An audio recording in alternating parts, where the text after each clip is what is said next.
अभी आजकल एक फैशन चला है कि भाई कोई प्रेग्नेंट है अगर तो उसका भी शूट करवाते हैं लोग।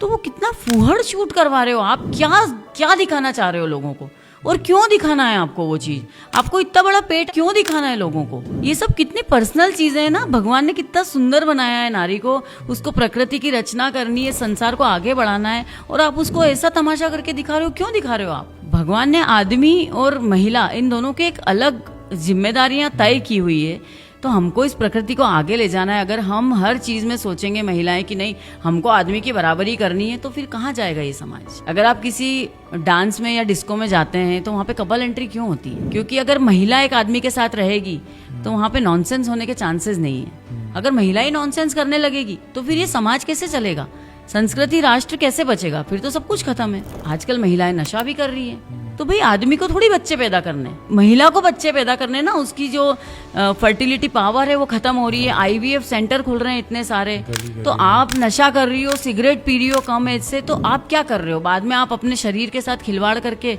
और फिर ये सेंटर में वो सेंटर में बच्चे डिफेक्टिव पैदा हो रहे हैं, क्योंकि आपने अपने शरीर की वाट लगा ली पहले ही।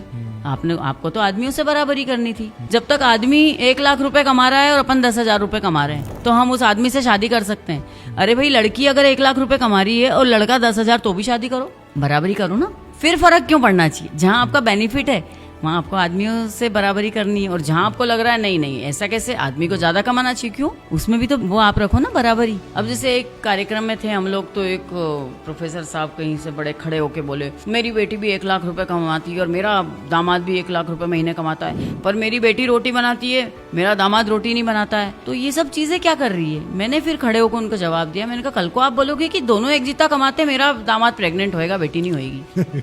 आप बराबरी कैसे कर सकते हो ना, कुछ चीजों में नहीं कर सकते हो आप बराबरी। परिवार के लिए अगर हम रोटी बना रहे हैं तो ये हम प्रेम से बना रहे हैं। प्रतियोगिता नहीं चलती। परिवार क्यों होता है, प्रतियोगिता बाहर होती है, परिवार के बाहर प्रतियोगिता चलती है। अगर आप रोटी बना रहे हो तो उसमें आप ये मत सोचो कि नहीं नहीं मैं भी इतना कमा रही हूँ, ये तो फिर ईगो हो गया आपका। परिवार के लिए अगर आप बना रहे हो, बच्चों के लिए बना रहे हो, तो आप ये अपना कुटुंब आगे बढ़ा रहे हो ना।